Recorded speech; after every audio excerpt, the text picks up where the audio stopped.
So ഒരു question നോക്കാം. The analytical study where population is the unit of study is.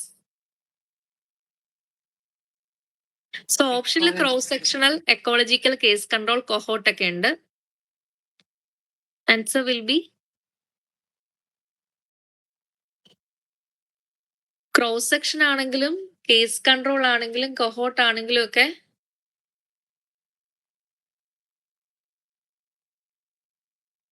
First of all case control cross സെക്ഷനിൽ ഒരു observational സ്റ്റഡിയാണ് അല്ലേ? Cross sectional ഒബ്സർവേഷനിലാണ്. Case കൺട്രോളും കൊഹോട്ടും ആണ് analytical study. Ecological can be descriptive and analytical study. Observation അല്ല, cross sectional descriptive സ്റ്റഡിയാണ്. Cross section is a type of descriptive study. Ecological may be descriptive or analytic, രണ്ടും ആവാം. കേസ് കൺട്രോൾ ആൻഡ് കൊഹോട്ട് എന്ന് പറയുമ്പോൾ analytical സ്റ്റഡിയാണ്. But in case control and cohort what is the unit of study?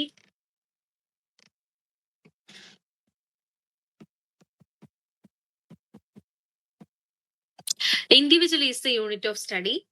So ഇവിടെ question analytical study where population is the unit of study, that is cross sectional. Sorry, that is ecological, because ecological എന്ന് പറയുമ്പോൾ it is analytical and descriptive study. അപ്പൊ ecological study unit എന്ന് പറയുന്നത് population ആണ്. So answer will be ecological.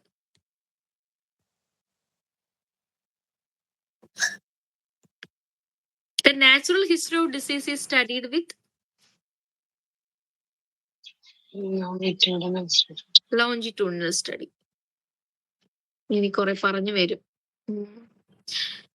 Study a descriptive study. Coming to descriptive study, അപ്പൊ നമ്മൾ പറഞ്ഞു descriptive എന്നും ഒബ്സർവേഷണൽ എക്സ്പെരിമെന്റൽ എന്ന് പറഞ്ഞ് നമ്മൾ ക്ലാസിഫിക്കേഷൻ എങ്ങനെയായിരുന്നു പറഞ്ഞത്? Observational and experimental. ഒബ്സർവേഷനിൽ വരുന്നതാണ് ഡിസ്ക്രിപ്റ്റീവ് ആൻഡ് അനലിറ്റിക്കൽ. സോ അതിൽ ഡിസ്ക്രിപ്റ്റീവ് സ്റ്റഡീസ് ആണ് നമ്മൾ ഇനി പറയാൻ പോകുന്നത് കേട്ടോ.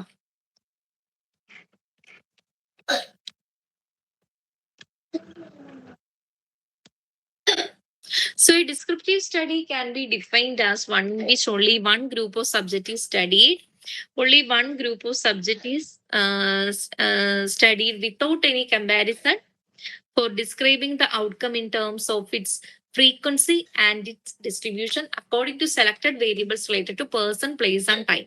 So descriptive study എന്ന് പറയുമ്പോൾ ഞാൻ ഈ റെഡിൽ കൊടുത്തിരിക്കുന്ന കാര്യങ്ങൾ ആലോചിക്കുക. പേര് പോലെ തന്നെ ഡിസ്ക്രൈബ് ചെയ്യാണ്. There is no comparison group, that is the peculiarity. Comparison group ഇല്ല. ജസ്റ്റ് ഒരു ഇവന്റിനെ കുറിച്ച് just describe about the frequency of that particular infection or particular event or particular disease, whatever it is. അതിന്റെ frequency and distribution according to person, place and time. അതാണ് descriptive study എന്ന് പറയുന്നത്. Okay, so descriptive സ്റ്റഡിയിൽ എന്ന് പറയുമ്പോൾ investigator simply describe ചെയ്യാണ് ഒരു ഫിനോമിനെ. And other point എന്ന് പറഞ്ഞാൽ there is no preformed hypothesis. ഒരു പ്രീഫോംഡ് ഹൈപ്പോത്തസിസ് ഇല്ല about the cause and effect relationship. അവിടെ ഒരു പ്രീഫോംഡ് ഹൈപ്പോത്തസിസ് ഇല്ല. നമ്മൾക്ക് ഡിസ്ക്രിപ്റ്റീവ് സ്റ്റഡിയുടെ അറ്റ് ദ എൻഡിൽ നമുക്ക് കിട്ടുന്ന റിസൾട്ട് എന്ന് പറഞ്ഞാൽ വൺ ഓർ മോർ ഹൈപ്പോത്തസിസ് ആയിരിക്കും റിഗാർഡിങ് കാഷ്വൽ അസോസിയേഷൻ. പിന്നെ നമ്മൾ അത് കൺഫേം ചെയ്യാനായിട്ട് അനലിറ്റിക്കൽ സ്റ്റഡി നടത്തുകയാണ് വേണ്ടത്. So that's about descriptive study. So it describes the incidence or prevalence, natural history of disease നമുക്ക് കിട്ടും. To describe the distribution of a disease according to person, place, season, that is time. So distribution of disease നെ describe ചെയ്യുന്ന according to characteristics of person, place and time. അതാണ് എന്ത് descriptive study എന്ന് പറയുന്നത്. And it culminates, it ends up by making suggestions or hypotheses about certain cause and effect relationship which can be further tested by analytical study. അപ്പൊ നമുക്ക് descriptive സ്റ്റഡിയിൽ നിന്ന് കിട്ടുന്ന hypothesis, ഒരു preformed hypothesis ഇല്ല. At the എൻഡിൽ നമുക്ക് കുറച്ച് different ഒരു മോർ ദാൻ വൺ സംഭവങ്ങൾ നമുക്ക് കിട്ടും, ഹൈപ്പോത്തസിസ് കിട്ടും. അത് പക്ഷേ it should be further tested by analytical study. For example, the incidence of acute glomerulonephritis among children developing sore throat may be found as 10%. So നമുക്കറിയാം ഒരു sore throat may be causally related to glomerulonephritis. അപ്പൊ പക്ഷെ ആ association നമുക്ക് just അങ്ങനെ ഒരു information കിട്ടത്തേ ഉള്ളൂ ആ സ്റ്റഡി ചെയ്യുമ്പോൾ. ഇപ്പൊ നമ്മളൊരു ഹോസ്പിറ്റലില് കുറെ നാൾ ഒരു 5 year പീരിയഡിൽ 10 ഇയർ അണ്ടർ 10 to ഒരു 14 ഇയേഴ്സിനകത്തുള്ള സോർ ത്രോട്ട് റിപ്പോർട്ട് ചെയ്ത എത്ര പേർക്ക് പിന്നീട് ഗ്ലോമറുലർ നെഫ്രൈറ്റിസ് ആയി നോക്കിയിട്ട് ജസ്റ്റ് നമ്മളൊരു അത് ഡിസ്ക്രൈബ് ചെയ്യുകയാണ്. അതാണ് ഡിസ്ക്രിപ്റ്റീവ് സ്റ്റഡി. അപ്പൊ അവിടെ നമുക്കൊരു റിസൾട്ട് കിട്ടും. ഇത്ര പേര് സോർ ത്രോട്ട് ആയിട്ട് വന്നു, അതിൽ ഇത്ര പേര് ഗ്ലോമറുലർ നെഫ്രൈറ്റിസ് ആയിട്ട് പ്രോഗ്രസ്ഡ് ആയിട്ടുണ്ട്. അപ്പൊ അത് ഒരു സ്ട്രെപ്റ്റോകോക്കൽ ഒറിജിൻ ആണ് കാണിക്കുന്നത്. അങ്ങനെ ഒരു സംഭവം നമുക്ക് കിട്ടും. പക്ഷെ for proving such an association അതിന് നമുക്ക് കൂടുതൽ സ്റ്റഡി ചെയ്യാൻ നമുക്ക് അനലിറ്റിക്കൽ സ്റ്റഡി തന്നെ വേണം. So it is ideal four studying natural history of disease, natural history of HIV infection from point of infection till the final termination. അപ്പൊ ഇപ്പൊ നമ്മൾ HIV പഠിക്കുമ്പോൾ നമ്മൾ പറയും ഇത്ര കുറെ ഇയേഴ്സ് വിൻഡോ പീരീഡ് ഉണ്ട് HIV more than 15 years window period ഉണ്ട്. അതൊക്കെ നമ്മൾ ഇങ്ങനത്തെ ഡിസ്ക്രിപ്റ്റീവ് സ്റ്റഡീസിൽ നിന്നായിരിക്കും കണ്ടുപിടിക്കുക. ഇപ്പൊ ഇങ്ങനെ ഒരു എന്താണ് HIV കുറെ റിസ്ക് ഫാക്ടേഴ്സ് ഉണ്ടല്ലോ, അങ്ങനെ എക്സ്പോഷർ ഉള്ള ആൾക്കാരെയും അവരുടെ ഒരു എത്ര ഇയേഴ്സ് കഴിയുമ്പോഴായിരിക്കും അവർ പോസിറ്റീവ് ആവുന്നത്, അങ്ങനെയൊക്കെ നോക്കുന്നതാണ്. അങ്ങനെ ഏകദേശം ഒരു ഐഡിയ കിട്ടും. അപ്പൊ നമുക്ക് progression of natural phenomena, natural history of disease, ഇപ്പം ഒരു ഏജ് ഗ്രൂപ്പിൽ കുട്ടികളുടെ increase in height and weight, ഇപ്പൊ നമ്മൾ ഗ്രോത്ത് ചാർട്ട് ഫോം ചെയ്തിരിക്കുന്നതിന് ഒരു ഏകദേശ കണക്കിലാണ്. ഇപ്പം 6 to 8 ഇയേഴ്സ് ഉള്ള കുട്ടികൾക്ക് ഇത്ര വെയിറ്റ് വേണം എന്നുള്ള ആ ഒരു സംഭവത്തിലേക്ക് എത്തിയിരിക്കുന്ന നമ്മളൊരു സ്റ്റഡിയിലാണ്. ഇത്ര ഇയേഴ്സ് കൊണ്ട് ഇത്രയാണ് നോർമലി അറ്റൈൻ ചെയ്യുന്ന വെയിറ്റ് അല്ലെ ഹൈറ്റ്. അപ്പൊ അങ്ങനെ ഒരു progression of natural phenomena, natural history of disease ഇതൊക്കെ നമ്മൾ പഠിക്കുന്നത് ഡിസ്ക്രിപ്റ്റീവ് സ്റ്റഡിയിലാണ്. And the very big advantage എന്ന് പറയുന്നത് മച്ച് ലോവർ കോസ്റ്റ് ആണ്, smaller logistic effort and lesser time compared with analytical studies. So descriptive സ്റ്റഡീസിന് കുറച്ച് സ്റ്റെപ്സ് ഉണ്ട്. First one is define. അപ്പൊ ഈ സ്റ്റെപ്സ് ഒക്കെ നിങ്ങൾ പഠിക്കാന്ന് പറഞ്ഞാൽ ചിലപ്പം ഇത് ഓർഡറിലാക്കാൻ ചോദിക്കാം, ഓർഡർ തെറ്റിച്ചിട്ട് സ്റ്റഡീസ് തരും. അപ്പൊ നമ്മൾ correct order of procedure arranged in order of procedure in descriptive study. അപ്പൊ കറക്റ്റ് ഓർഡറിൽ തന്നെ നോക്കുക. ഫസ്റ്റ് എന്ന് പറഞ്ഞാൽ first procedure is defining the population to be studied. നമ്മൾ പഠിക്കേണ്ട എന്തിലാണോ നമ്മൾ സ്റ്റഡി നടത്തുന്നത് ആ പോപ്പുലേഷനെ ഡിഫൈൻ ചെയ്യുക എന്നുള്ളതാണ്. Second point is defining the disease under study. ഏത് ഡിസീസ് ആണെന്ന് വെച്ചാൽ അതിനെ ഡിഫൈൻ ചെയ്യുക, ദെൻ ഡിസ്ക്രൈബ് ചെയ്യുക. After defining the disease, we have to describe the disease in according to time, place, and person.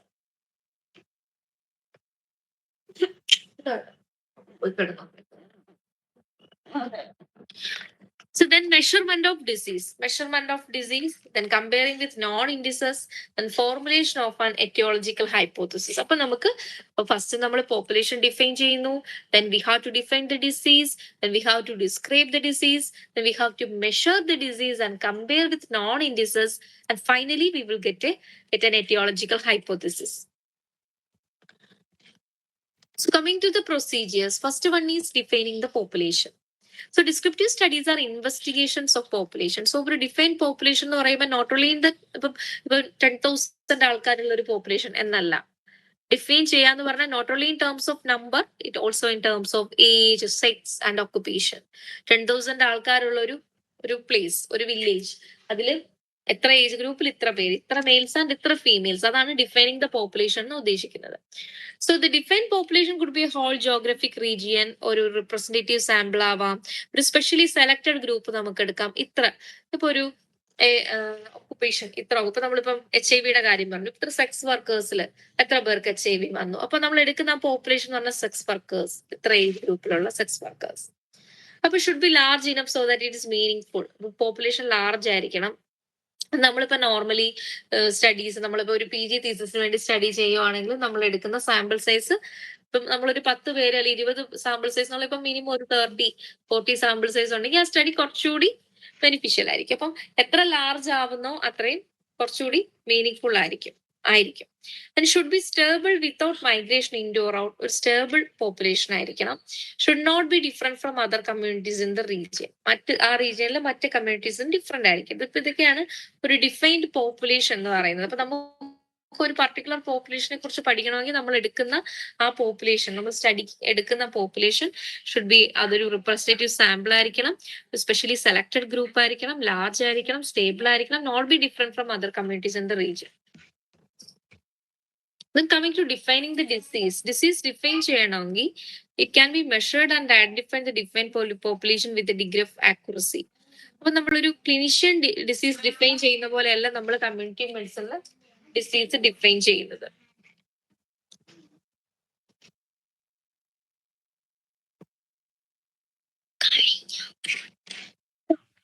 describing the disease. This is according to time, place and person. So time എന്ന് പറയുമ്പം നമ്മൾ year, season, month, week, day, hour of onset, duration. നമ്മൾ community medicine point of വ്യൂവിൽ നമ്മൾ infectious disease പഠിക്കുമ്പോൾ നിങ്ങൾക്ക് അറിയാം എപ്പോഴും അതിന്റെ എപ്പിഡമിയോളജിയിൽ നമ്മൾ സമ്മറിലാണ് കൂടുതൽ, വിന്ററിലാണ് കൂടുതൽ, അത് ക്ലൈമാറ്റിക് വേരിയേഷനും എല്ലാം പറയും. സോ ഡിസീസ് ഡിസ്ക്രൈബ് ചെയ്യുന്നത് ഇമ്പോർട്ടന്റ് ആണ്. പ്ലേസ് എന്ന് പറയുമ്പോൾ ഏത് റീജിയനിൽ, ഇതിന് വേൾഡ് വൈഡ് എപ്പിഡമിയോളജി, നമ്മളെ കൺട്രിയിൽ എന്താണ് അതിന്റെ എപ്പിഡമി, ഇതെല്ലാം നമ്മൾ പറയും. Urban or rural, local community, town, cities, institution. Then person എന്ന് പറയുമ്പോൾ according to age, sex, marital status, occupation, social status, education, birth order, family size, height, weight, BP, blood cholesterol, personal habits എല്ലാം describing the ഡിസീസിൽ വരും. So coming to time distribution, it is very important portion. Time ഡിസ്ട്രിബ്യൂഷനിൽ വരുമ്പോൾ short term fluctuation, periodic fluctuation, long term fluctuation, ഇങ്ങനെ മൂന്നായിട്ട് നമുക്ക് classify ചെയ്യാം. അതിൽ തന്നെ ഷോർട്ട് ടേം ഫ്ലക്ച്വേഷനിൽ വരുന്നതാണ് കോമൺ സോഴ്സ്. ഷോർട്ട് ടേം ഫ്ലക്ച്വേഷൻസിനാണ് നമ്മൾ എപ്പിഡമിക് എന്ന് പറയുന്നത്. Short term fluctuations are known as epidemics. അതപ്പം again classified into common source epidemic,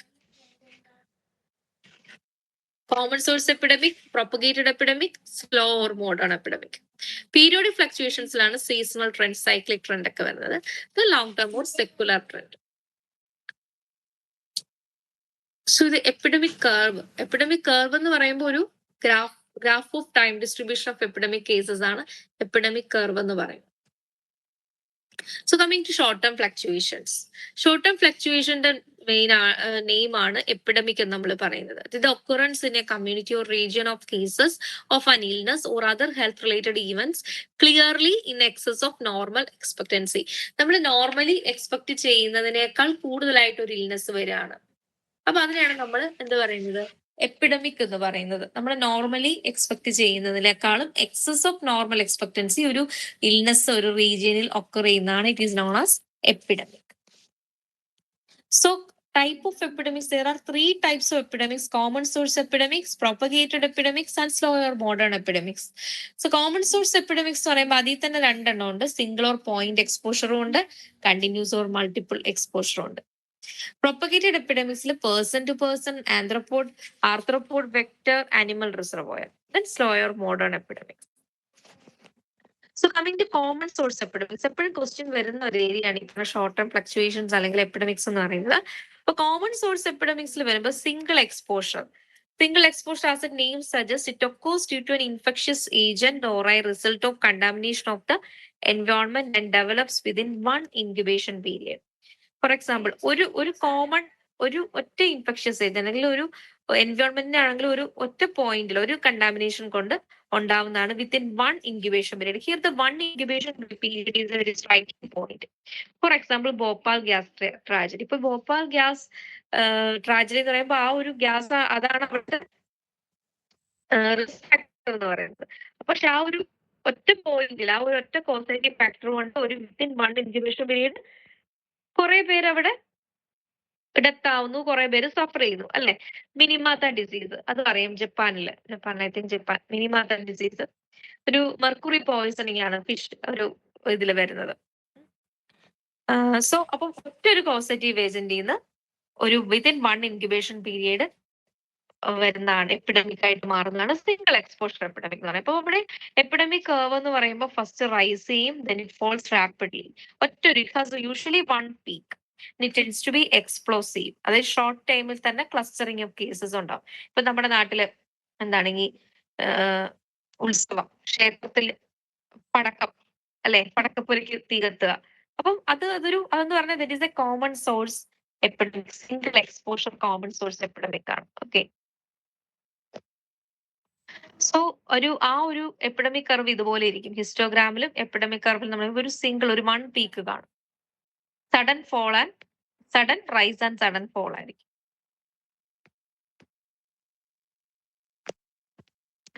then single exposure or point source epidemic, അത് നമ്മൾ പറഞ്ഞത് chicken pox, cholera, Bhopal gas, food poisoning എല്ലാം അതിൽ വരും.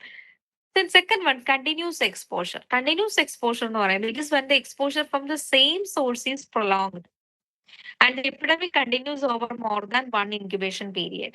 അപ്പം കോമൺ സോഴ്സ് അല്ലെങ്കിൽ സിംഗിൾ എക്സ്പോഷറിൽ നമ്മൾ പറഞ്ഞ only one within 1 incubation period എന്നാണ്.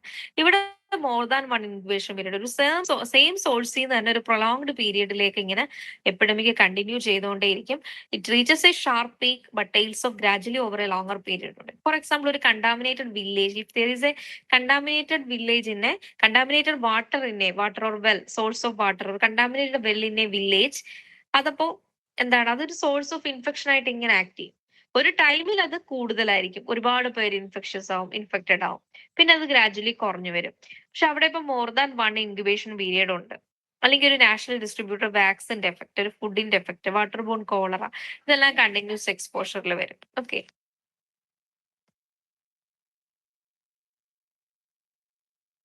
അപ്പോൾ sharp rice in number of cases, fall in number of cases is interrupted by secondary waves of peaks. ഇവിടെ സെക്കൻഡറി വേവ്സും പീക്സും ഉണ്ടാവും. ഒറ്റൊരു പീക്കേ ഉള്ളൂ നമ്മൾ സിംഗിൾ എക്സ്പോഷറിൽ പറയുമ്പോൾ. ഇവിടെ പക്ഷെ സെക്കൻഡറി വേവ്സ് ഉണ്ടാവും.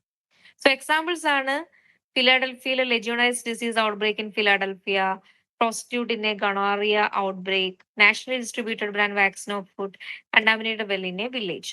സോ അവിടെ എപ്പിഡമിക് കർവ് ഈ ഒരു ഷേപ്പിലായിരിക്കും ഉണ്ടാവുക, കാരണം മൾട്ടിപ്പിൾ എക്സ്പോഷർ ആണ് വരുന്നത്. Then coming to propagated epidemics. Propagated epidemics എന്ന് പറയുമ്പോൾ types, person to person, arthropod, animal, ഇങ്ങനെ 3 ടൈപ്സ് ആയിട്ട് നമുക്ക് പറയാം. അപ്പം അവിടെ എപ്പിഡമിക് എന്ന് പറയുമ്പോൾ ഒരു ഗ്രാജുവൽ റൈസ് ഉണ്ടാവും, പിന്നെ it tales over A much longer period of time. അപ്പൊ ഒരു regular supply of there is A regular supply new susceptible individual. ഇപ്പം ഒരുപാട് ഇമിഗ്രൻസ് വരുന്നു, ഒരുപാട് ന്യൂ ബർത്ത് വരുന്നു, അല്ലെങ്കിൽ ഹേർഡ് ഇമ്മ്യൂണിറ്റി കുറയുന്നു, അപ്പോൾ വരുന്നതാണ് പ്രൊപ്പഗേറ്റഡ് എപ്പിഡമിക്സ് എന്ന് പറയുന്നത്. അപ്പോൾ ഇവിടെ ഗ്രാജുവൽ റൈസ് ആയിരിക്കും, ഗ്രാജുവലി ആയിരിക്കും അത് ടെയിൽ ഓഫ് ചെയ്യുന്നത്. That is propagated epidemic. It is endemic gradual rise and gradual fall over a long time. ഇവിടെ പേഴ്സൺ ടു പേഴ്സൺ ട്രാൻസ്മിഷൻ ആയിരിക്കും. അതായത് transmission continues till number of susceptibles is depleted. അതുവരെ ഇങ്ങനെ വന്നുകൊണ്ടിരിക്കും. For example HIV, TB ഒക്കെ propagated epidemic ആണ്.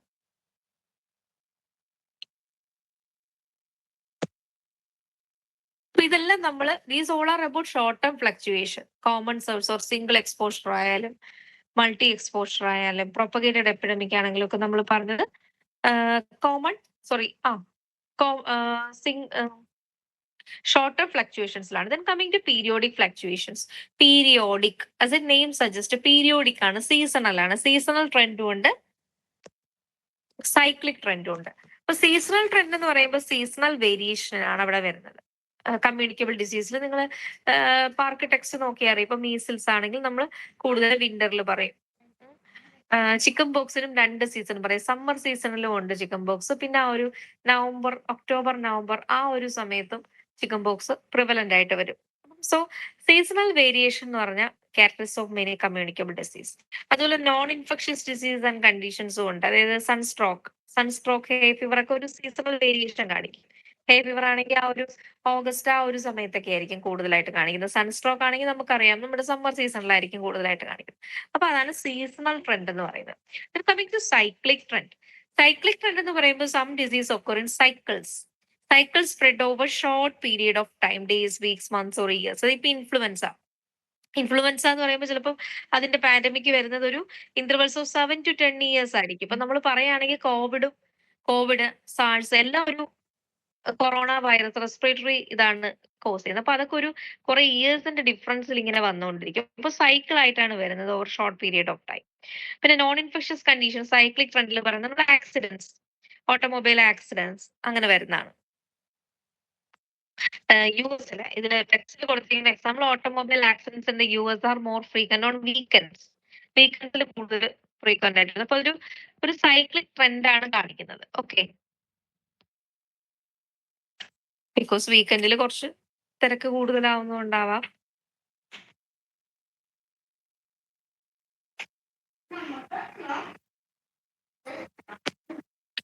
The long-term trends. Then coming to long-term trends എന്ന് പറയുമ്പോൾ it refers to changes in the occurrence of disease over a long period of time.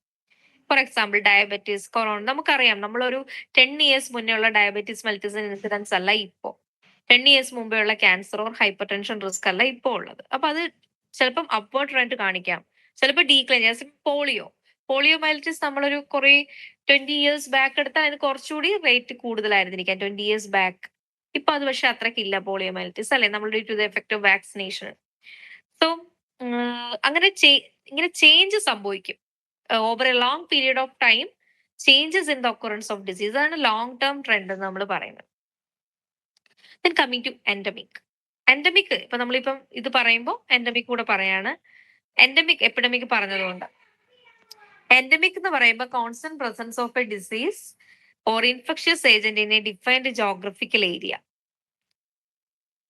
Four example endemic goiter ഒരു particular ഏരിയയിൽ നമ്മൾ ക്യാമ്പിനൊക്കെ പോകുമ്പോൾ കാണും, നമ്മളിങ്ങനെ കമ്മ്യൂണിറ്റിയിലോട്ട് ഇറങ്ങുമ്പോൾ നമുക്ക് മനസ്സിലാവും ഒരു പർട്ടിക്കുലർ ഏരിയയിൽ കുറേ അടുത്ത് കാണും ഗോയിറ്റർ.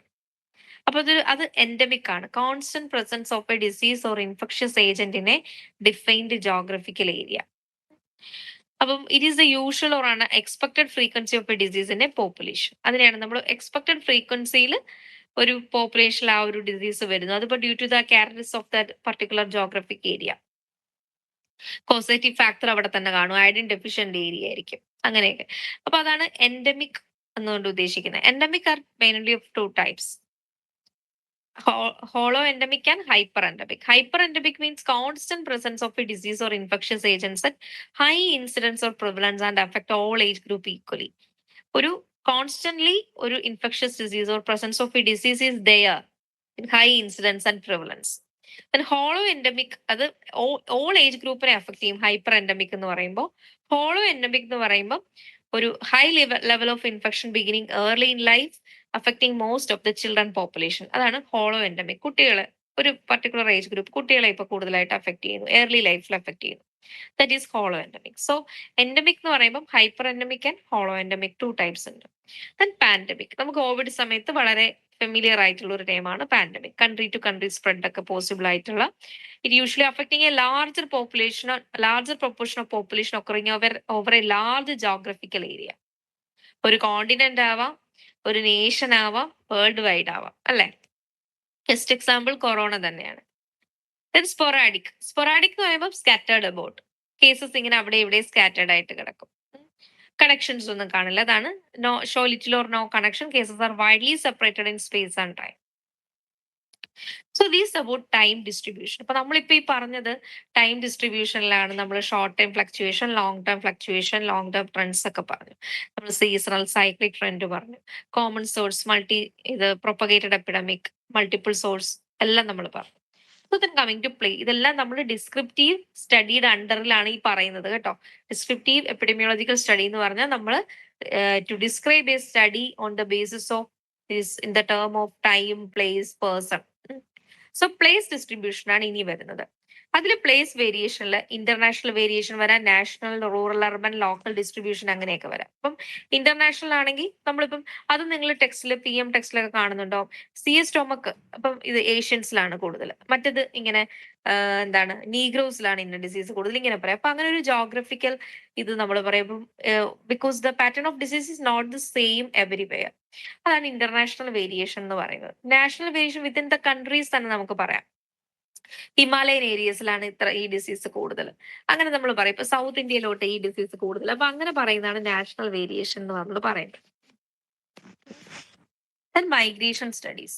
മൈഗ്രേഷൻ സ്റ്റഡീസ് എന്ന് പറയുമ്പോൾ യൂസ് ഓഫ് മൈഗ്രന്റ് സ്റ്റഡീസ് എന്ന് പറയുമ്പോൾ നമ്മൾ ജനറ്റിക് ആൻഡ് എൻവയോൺമെന്റൽ ഫാക്ടേഴ്സ് ഡിസ്റ്റിങ്വിഷ് ചെയ്യാൻ യൂസ് ചെയ്യുന്നതാണ് മൈഗ്രേഷൻ സ്റ്റഡീസ്. ഇപ്പോ നമുക്ക് 2 രീതിയിൽ we can carry out migration studies in 2 ways. First one, the study of genetically similar groups.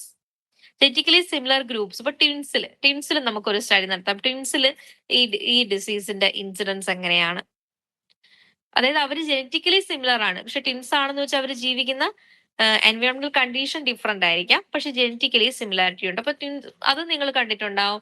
എല്ലാ ഡിസീസിന്റെ ഇൻസിഡൻസ് പറയുമ്പോൾ ഇൻ മോണോസൈഗോട്ടിക് ട്വിൻസ് അല്ലെങ്കിൽ അങ്ങനെ പറയും. ട്വിൻസിൽ ഇതിന്റെ ഇൻസിഡൻസ് പ്രത്യേകം പറയും. അതാണ് മൈഗ്രേഷൻ സ്റ്റഡി നമ്മൾ പറയുന്നത്. Then study of genetically different group living in A similar environment. ഒരു സിമിലർ എൻവയോൺമെന്റിലുള്ള ജനറ്റിക്കലി ഡിഫറെന്റ് ഗ്രൂപ്പിന്റെ സ്റ്റഡി. ഇപ്പം men of Japanese origin living in US. ഇപ്പൊ USA ജീവിക്കുന്ന ആൾക്കാർ, അതിൽ തന്നെ USA തന്നെ ഉള്ളവരുണ്ടാവും, അല്ലാതെ മൈഗ്രന്റ് ആയിട്ടുള്ളവരുണ്ടാവും. പക്ഷെ അവര് ജീവിക്കുന്ന ഇപ്പൊ നമ്മുടെ ഇന്ത്യക്കാരും കൂടെ USA പോയാൽ അവര് ജീവിക്കുന്ന സെയിം എൻവയോൺമെന്റിലാണ്. പക്ഷെ അവരുടെ ജനറ്റിക്കലി ഇന്ത്യൻ US എന്നുള്ള ഡിഫറൻസ് ഉണ്ട്. അപ്പൊ അതില് നമുക്ക് അത് വെച്ചിട്ട് നമുക്ക് ഡിസീസ് റേറ്റും കാര്യങ്ങളും ഡിഫറൻഷിയേറ്റ് ചെയ്ത് പറയാം. അതാണ്. അപ്പൊ ഈ 2 രീതിയിൽ പറയാം.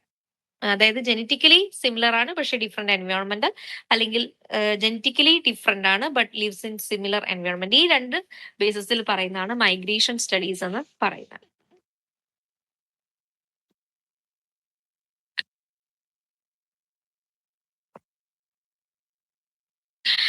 So then rural urban variations. Rural urban variations എന്ന് പറയുമ്പോൾ due to differences in population density, level of sanitation, deficiencies of medical care, education and environment factors, there exists a rural urban variation. നമുക്കറിയാം rural area urban ഏരിയയിലുള്ള different നമ്മളെ privileges, നമ്മളെ different നമ്മളെ situations, levels of sanitation ആയാലും medical care, education, environment factors ഒക്കെ നമ്മളെ influence ചെയ്യും. ഇപ്പൊ chronic bronchitis, cardiovascular disease, accidents ഒക്കെ അർബൻ ഏരിയയിൽ. ഇപ്പൊ അർബൻ ഏരിയയിൽ കുറച്ചുകൂടെ പൊല്യൂഷൻ ഉണ്ട്, എയർ പൊല്യൂഷൻ ഉണ്ട്. അപ്പൊ നമ്മൾക്ക് അവിടെ കൂടുതൽ COPDയുടെ സാധ്യത, ക്രോണിക് ബ്രോങ്കൈറ്റിസ് ഒക്കെ കൂടുതലായിട്ട് കാണും. അല്ല അർബൻ ഏരിയസിൽ കുറച്ചുകൂടെ ആക്സിഡൻസ് ഉണ്ടാവാം, കാർഡിയോവാസ്കുലർ ഡിസീസ് ഉണ്ടാവാം. ഈ റൂറൽ ഏരിയയിൽ കൂടുതൽ ഇതായിട്ടുള്ളതായിരിക്കും soil transmitted health means skin zoonotic diseases ഒക്കെ. അപ്പൊ അതാണ് rural urban variation. Local distribution. Local distribution എന്ന് പറയുമ്പോൾ നമുക്ക് it can be studied with the help of spot maps or shaded maps. അതായത് ഇപ്പൊ ഒരു സ്ഥലത്തും നമ്മളൊരു മാപ്പ് നോക്കുകയാണ്, ഒരു ഡിസീസിന്റെ ഒരു മാപ്പ്. അപ്പൊ അതിൽ നമ്മൾ കൂടുതലായിട്ട് ഒരു ഏരിയയിൽ തന്നെ ഒരു clustering may suggest A common source of infection. അപ്പം ഒരു 1854 ജോൺ സ്നോ കോളറയെ കുറിച്ച് നടത്തിയ സ്റ്റഡിയിൽ ആണ് ഈ സ്പോട്ട് മാപ്സിനെ കുറിച്ച് പറയുന്നത്. സോ ഒരു ഏരിയയിൽ കൂടുതലായിട്ട് കോൺസെൻട്രേറ്റ് ചെയ്യുന്നതാണ് കാണാം. അപ്പൊ നമുക്ക് മനസ്സിലായി ആ ഏരിയയിൽ എന്തോ വാട്ടർ പൊല്യൂഷന് കാരണമായിട്ട്, കണ്ടാമിനേഷൻ കാരണമായിട്ട് there was a pump there prove to be a source of infection. അപ്പൊ ആ ഏരിയയിൽ കൂടുതലായിട്ട് കാണാം. അപ്പൊ അതാണ് സ്പോട്ട് മാപ്പ് എന്ന് നമ്മൾ പറയുന്നത്. അപ്പൊ spot map is related to local distribution of disease. Okay, spot മാപ്പിന്റെ ഒരു എക്സാമ്പിൾ ആണ് ഈ പറഞ്ഞ കോളറ. ജോൺ സ്നോ നടത്തിയ study of cholera epidemic by John Snow. അതിൽ പറയുന്നത് spot map. Coming to person distribution. Person distribution എന്ന് പറയുമ്പോൾ the disease can be characterised by defining a person who develop a disease based on age, sex, occupation, marital status, social factors. ഇതിന്റെ നമ്മൾ married ആയിട്ടുള്ളവർ ഈ disease ഇത്ര കൂടുതലാണ്. അൺമാരീഡിൽ എങ്ങനെയാണ്? Upper എന്താണ് middle class അല്ലെങ്കിൽ upper higher socio economic status ഉള്ളവരിൽ ഇത് കൂടുതലാണ്, ലോവറിലാണ് ഇത്. അപ്പൊ അങ്ങനെ പറയുന്നതാണ് പേഴ്സൺ ഡിസ്ട്രിബ്യൂഷൻ നമ്മൾ പറയുന്നത്. പിന്നെ ബൈ മൊഡാലിറ്റി, ഇതും നിങ്ങൾ എപ്പോഴും കണ്ടിട്ടുണ്ടാവും. 2 ഏജ് ഗ്രൂപ്പ്സ് നമ്മൾ പറയും. ഇപ്പൊ ബ്രസ്റ്റ് ക്യാൻസർ, ഹോഡ്ജ്കിൻ ലിംഫോമയിലൊക്കെ നമ്മൾ ബൈ മൊഡാലിറ്റി പറയും. ഈ 2 ഏജ് ഗ്രൂപ്പിലും ഇത് കൂടുതലാണ്, അങ്ങനെ നമ്മൾ പറയും. അപ്പൊ അതൊക്കെയാണ്. അതുപോലെ 2 different set of causative factor ആയിരിക്കാം ഈ ഏജിലൊക്കെ ഇവർക്ക് കോസിങ് ദിസ് പത്തോളജിക്കൽ മാനിഫെസ്റ്റേഷൻസ്. ഇപ്പം 2 ഏജ് ഗ്രൂപ്പിലും ഡിഫറെന്റ് സെറ്റ് കോസേറ്റീവ് ഫാക്ടർ കാണും. പറയുമ്പോൾ പത്തോളജി ഇതെല്ലാം സെയിം ആയിരിക്കും ഏത് ഏജിൽ വന്നാലും, പക്ഷെ ഡിഫറെന്റ് കോസേറ്റീവ് ഫാക്ടർ ആയിരിക്കും. അതാണ് ബൈ മൊഡാലിറ്റി നമ്മൾ പറയുന്നത്. 2 സെപ്പറേറ്റ് പീക്സ് കാണിക്കും. Step 4 measurement of disease. Measurement of disease നമുക്ക് നമ്മളിപ്പോ പറഞ്ഞത് ഡിസീസ് ഡിഫൈൻ ചെയ്തു, defining the population, define the disease, describe the disease. അപ്പൊ describe the disease according to time, place, person നമ്മൾ പറഞ്ഞു. Then measurement of disease. Measurement of ഡിസീസിൽ types വരുന്നതാണ്. അതിലിപ്പോ നമുക്ക് ഡിഫറെന്റ് ടൈപ്പ് ഓഫ് സ്റ്റഡീസ് പറയാം. ഡിസീസിനെ നമ്മൾ മെഷർ ചെയ്യുന്ന ഡിഫറെന്റ് ടൈപ്പ് ഓഫ് സ്റ്റഡീസിന്റെ ബേസിലാണ്. അപ്പൊ first one cross sectional studies. അപ്പൊ എന്താണ് സ്റ്റഡിയെ കുറിച്ച് പറയുന്നത്? ക്രോസ് സെക്ഷണൽ സ്റ്റഡീസ് എന്ന് പറയുമ്പോൾ prevalence cross section. It is also known as snapshot studies. So you just remember that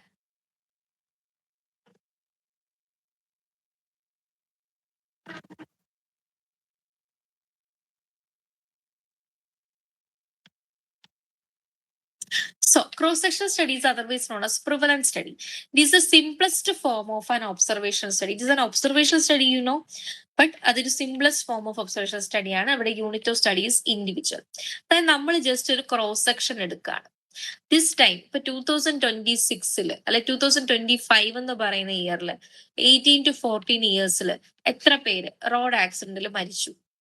just നമ്മളൊരു ഒരു സെക്ഷൻ എടുക്കുകയാണ്. അതാണ് ക്രോസ് സെക്ഷൻ എന്ന് പറയുന്നത്. അപ്പൊ it is A simplest form of the observational study and based on A single examination of cross section of population at one point in time. അപ്പൊ ഇവിടെ നമ്മൾ measurement of exposure and effect same ടൈമിൽ തന്നെ നോക്കുകയാണ്. എക്സ്പോഷറും എഫക്റ്റും same ടൈമിൽ തന്നെ നോക്കുകയാണ്. ഇപ്പം ഈ ഒരു 2025 ഇയറിൽ എത്ര TB കേസസ് ഉണ്ടായി, അല്ലെങ്കിൽ എത്ര പേർക്ക് ചിക്കൻ ബോക്സ് വന്നു. അപ്പൊ ആ ഒരു സെയിം ടൈമിൽ തന്നെയാണ് നമ്മൾ എക്സ്പോഷറും എഫക്റ്റും നോക്കുന്നത്. സോ നമുക്കൊരു കാഷ്വൽ അസോസിയേഷൻ ഇൻവെസ്റ്റിഗേറ്റ് ചെയ്യാൻ cross sectional study is very useful. So it is also known as snapshot study.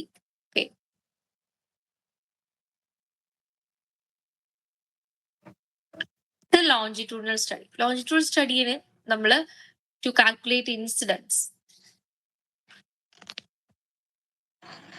To calculate incidence, that is, epidemiologists collect the subject of the study and follow them forward in time to see the extent of disease. That is, നമ്മൾ cohort study തന്നെ. അതായത് നമ്മൾ cause to effect സ്റ്റഡിയാണ്. Effect സംഭവിച്ചിട്ടില്ല, but the risk factor is there. ഇപ്പൊ നമ്മൾ മൊബൈലിന്റെ over use, ഇപ്പൊ നമ്മളിപ്പോ സ്റ്റഡി തുടങ്ങുകയാണ്.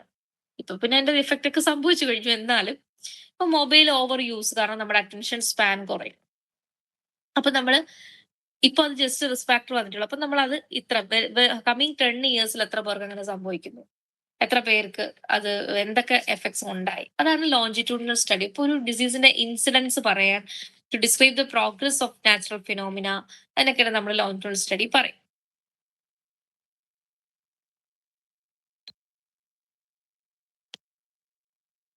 സോ നമ്മൾ നേരത്തെ പറഞ്ഞ ക്രോസ് സെക്ഷണൽ സ്റ്റഡിയുടെ അഡ്വാൻറ്റേജസ് ആണ് പറയുന്നത്. It is relatively quick and easy ആണ്. നമ്മൾ പറഞ്ഞു സിംപ്ലസ്റ്റ് ഫോം ഓഫ് ഒബ്സർവേഷണൽ സ്റ്റഡിയാണ്. മൾട്ടിപ്പിൾ ഔട്ട്കംസ് ടു എക്സ്പോഷർ നമുക്ക് കിട്ടും. ഇത് the best way to understand disease load and plan health services. നമുക്കൊരു ഹൈപ്പോത്തസിസ് ജനറേറ്റ് ചെയ്യാൻ പറ്റും. And data related to all variables is collected at once. Disadvantage പറയുകയാണെങ്കിൽ നമുക്ക് rare disease cannot be used for rare disease or disease with shorter duration. Prevalent cases, prevalence ആണ് നമുക്ക് cross സെക്ഷനിൽ കിട്ടുന്നത്, not the incidence. We cannot measure incidence. That is a disadvantage of cross sectional study. So it is difficult to find out whether the outcome followed exposure. നമുക്കത് നമ്മൾ ആ ഒരു particular ടൈമിൽ അതാ പഠിക്കുന്നത്. അപ്പൊ നമുക്കത് കറക്റ്റ് ആയിട്ട് ആ ഔട്ട്കം ഈ എക്സ്പോഷർ കൊണ്ടാണോ വന്നത് നമുക്ക് കറക്റ്റ് ആയിട്ട് മെഷർ ചെയ്യാനായിട്ട് പറ്റത്തില്ല. The next one is ecological study. Ecological study is otherwise known as correlational study. അപ്പൊ നമ്മൾ അവിടെ എന്ന് പറയുമ്പോൾ we use aggregate data from group of subject. Group of സബ്ജക്റ്റിൽ നിന്ന് നമ്മൾ ഒരു ഡേറ്റ എടുക്കുകയാണ്. We consolidate data for large group of persons and analysed for evaluating association between an exposure and outcome variable. അപ്പൊ അത് നമ്മൾ പറഞ്ഞ പോലെ കോസ്റ്റ് ലെസ് ആണ്. അപ്പൊ നമ്മളിപ്പോ എന്ന് പറയുമ്പോൾ ഒരു കോറിലേഷൻ സ്റ്റഡിയിൽ നമ്മൾ ഡേറ്റ കിട്ടും. അതിൽ നിന്ന് നമ്മൾ ഓരോ ഇൻഡിവിജ്വൽ ആയിട്ടല്ല നോക്കുന്നത്, മൊത്തത്തിൽ നമുക്കിപ്പം ഇത്ര ഇപ്പം കഴിഞ്ഞ ഒരു വർഷത്തിനുള്ളിൽ ഈ ഒരു ഡിസീസ് കാരണം ഇത്ര പേര് മരിച്ചു. അപ്പൊ ജസ്റ്റ് ആ ഒരു അഗ്രിഗേറ്റ് ഡേറ്റ മാത്രമാണ് നമ്മൾ എടുക്കുന്നത്. അതാണ് എക്കോളജിക്കൽ സ്റ്റഡി. അപ്പൊ അവിടെ നമ്മൾ എടുക്കുന്ന യൂണിറ്റ് ഓഫ് സ്റ്റഡി എന്ന് പറഞ്ഞാൽ പോപ്പുലേഷൻ ആണ്. ഒരു പോപ്പുലേഷനെ ഫുള്ളായിട്ട് നമ്മൾ എടുക്കുകയാണ് ചെയ്യുന്നത്.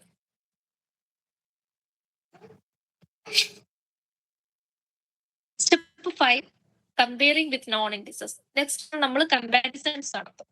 ഈ ഡിസീസ് എറ്റിയോളജി എന്താണ്, അതിന്റെ കമ്പാരിസൺ നടത്തും. ദെൻ ലാസ്റ്റ് സ്റ്റെപ്പാണ് formulation of a hypothesis. Hypothesis നമുക്ക് ഈ സ്റ്റഡിയിൽ നിന്ന് എന്ത് കിട്ടി, എന്താണ് നമ്മൾ what is the observation or reflection we have arrived, അതാണ്. അപ്പൊ അവിടെ എന്ന് പറയുമ്പോൾ പോപ്പുലേഷൻ പറയണം, സ്പെസിഫിക് കോസ് പറയണം, എക്സ്പെക്ടഡ് ഔട്ട്കം പറയണം. ഇത്രയും നമ്മൾ ഒരു ഹൈപ്പോത്തസിസിൽ പറയണം. അപ്പൊ so in general descriptive എപ്പിഡമിയോളജിയുടെ uses എന്ന് പറയുമ്പോൾ it provides data about magnitude of disease, type of disease in terms of morbidity and mortality rates and ratios, provides clue to disease causes, and it helps to form an etiological hypothesis. നമുക്കൊരു preventive സർവീസിനെ plan ചെയ്യാൻ പറ്റും, organise ചെയ്യാൻ പറ്റും. And we can contribute to research. നമുക്കിപ്പം by describing നമുക്കൊരു ഡിസീസിന്റെ time, place, person ഒക്കെ വെച്ചിട്ട് നമുക്ക് റിസർച്ചിന് കോൺട്രിബ്യൂട്ട് ചെയ്യാൻ പറ്റും. സോ ഇന്നത്തെ ക്ലാസ് വൈൻഡപ്പ് ചെയ്യാണ്. എനിക്ക് കുറച്ച് പേഴ്സണൽ ബുദ്ധിമുട്ടുകൾ കൂടി ഇവിടെ ഉള്ളത് കൊണ്ട് അപ്പം കുറച്ച് ലേറ്റ് ആയതുകൊണ്ട് ഇന്നത്തെ ക്ലാസ് വൈൻഡപ്പ് ചെയ്യാണ്. Thank you. അടുത്ത ക്ലാസ്സിൽ, ഈ ക്ലാസ്സിൽ എന്തെങ്കിലും ഡൗട്ട്സ് ഉണ്ടെങ്കിൽ ഒന്ന് പറയണം, എന്തെങ്കിലും ക്ലിയർ ആയില്ലെങ്കിൽ പറയണം. ഞാൻ ആദ്യം പറഞ്ഞ ഡയറക്റ്റ് സ്റ്റാൻഡർഡൈസേഷൻ, ഇൻഡയറക്റ്റ് സ്റ്റാൻഡർഡൈസേഷൻ, ഈ സ്ലൈഡ് നോക്കിയിട്ട് അതിൽ പറഞ്ഞിരിക്കുന്ന പ്രോബ്ലംസ് വെച്ചിട്ട് ഒന്ന് നോക്കുക. വായിച്ചു നോക്കുമ്പോൾ കുറച്ചും കൂടി ക്ലിയർ ആവും. എന്നിട്ട് മനസ്സിലായില്ലെങ്കിൽ ചോദിക്കാം. ഇന്നിപ്പോ ക്വസ്റ്റ്യൻസ് ഒന്നും അധികം ഡിസ്കസ് ചെയ്യാൻ പറ്റിയില്ല. ഇത് കുറച്ച് ഇമ്പോർട്ടന്റ് പോർഷനും ആണ്, കുറച്ച് വൈഡും ആണ്. ഇനിയും ഉണ്ട്.